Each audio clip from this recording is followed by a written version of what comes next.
no other obligations. My phone rang at 9 a.m. the morning after I walked out of my parents' house. "Ms. Morgan, this is Officer Daniels. 3 children were dropped off at the Westbrook Community Center this morning with a note saying you agreed to take custody of them today." I hadn't agreed to anything. I hadn't even been told. Stick with me, because by the end of this, you'll understand exactly why that call was the moment something in me finally snapped, and why my own mother's handwriting is what exposed her. I'm Sophie, 31.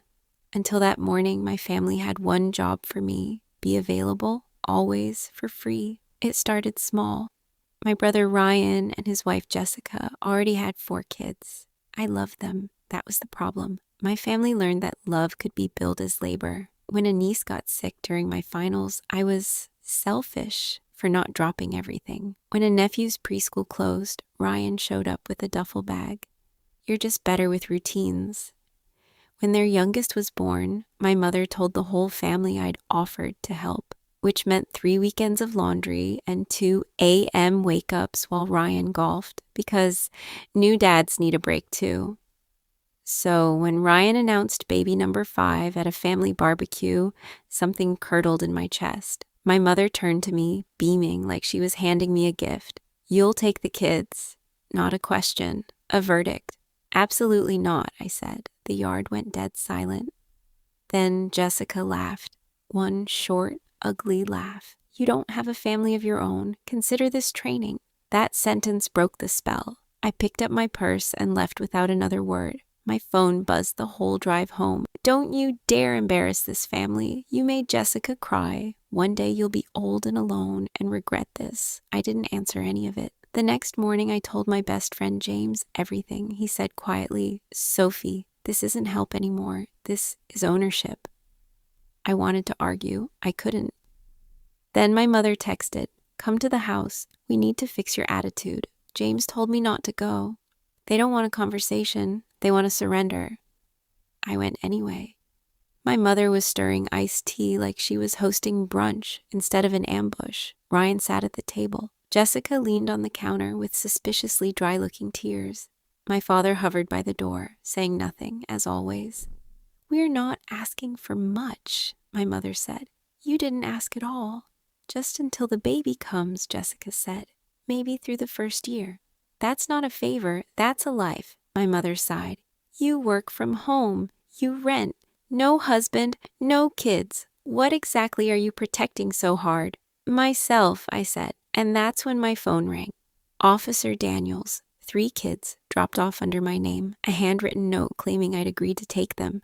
I looked straight at Ryan. His jaw tightened. They hadn't just assumed I'd cave. They'd engineered a situation where saying no would make me the monster. I drove to the community center and told the officer, on the record, I want it noted, I did not consent to take responsibility for these children. He said, "Understood. Drive safely." Inside, my niece and nephews were waiting, scared, confused, clutching a stuffed rabbit that wasn't theirs.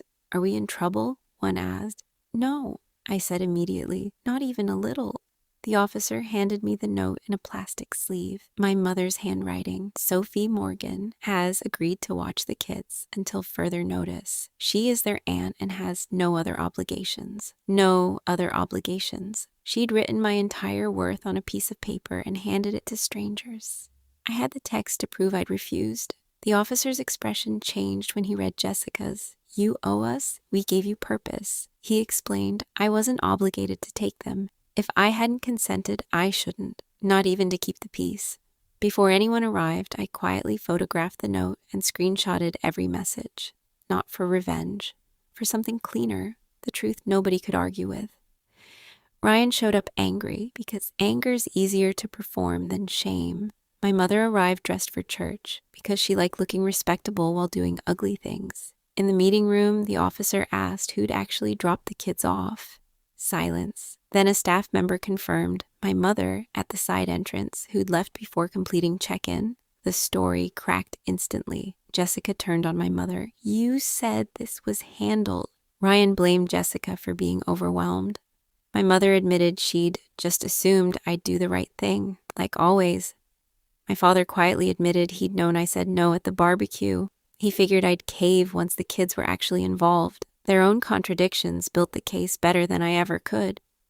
I asked for my name pulled from the center's records entirely, except as a relative with zero pickup authority. Jessica panicked. What if there's an emergency?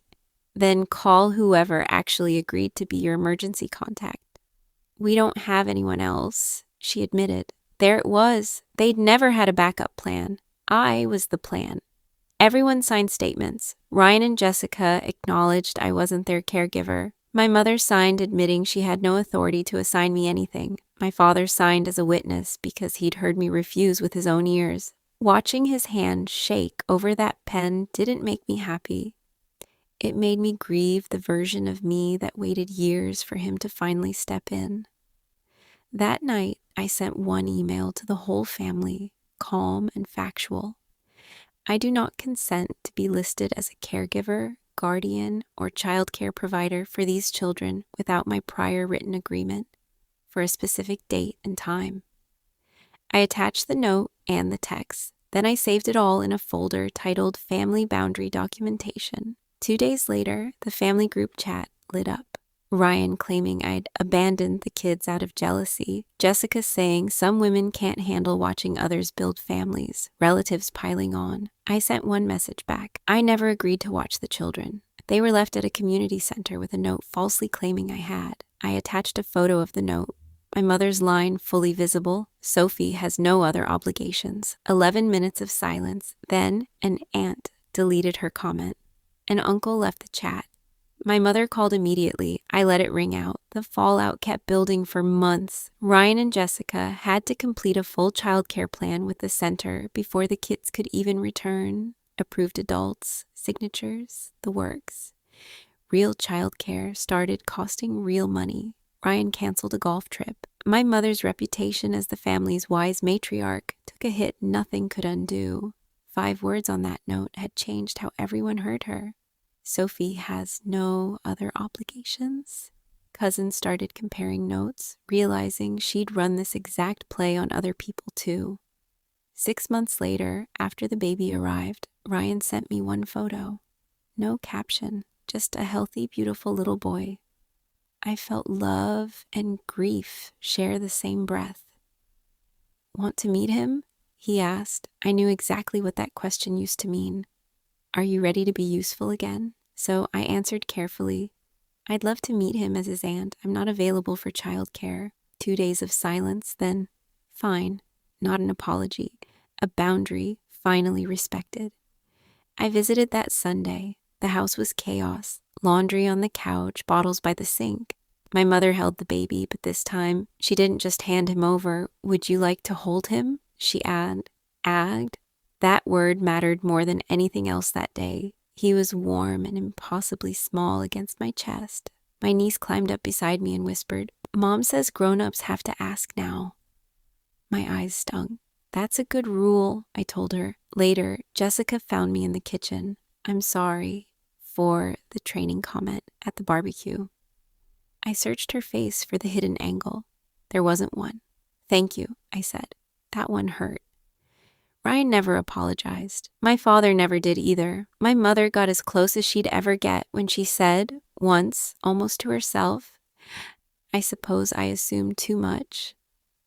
A small admission, but it proved the old pattern couldn't keep running the same way forever. That's the part people don't understand about real revenge. It's not always watching someone collapse. Sometimes it's watching the person who used to command you finally learn to ask. I never went cold. I went clear. I still love those kids. Birthdays, school plays when I'm invited, visits on my own terms, leaving when I need to. But I never again accepted a responsibility just because someone set it down at my feet and walked away. A year after that morning at the community center, I sat on the floor of my own condo, surrounded by half-unpacked boxes, and opened that folder again, half expecting to feel bitter. Instead, I felt grateful for the version of me that was terrified and still picked up that phone call. The one who chose truth over comfort, the one who looked at 3 frightened kids and refused to let love be used as a weapon against her. So if you're the dependable one in your family, the single one, the childless one, the quiet one, Everyone only praises when you're useful. Hear this clearly. Your life isn't spare time for other people's emergencies. Your love isn't consent. Your guilt isn't a contract. And a family that actually loves you will never need to trap you to keep you close. I used to think walking away would destroy everything. It didn't. It only destroyed the version of my family that needed me to disappear in order to function.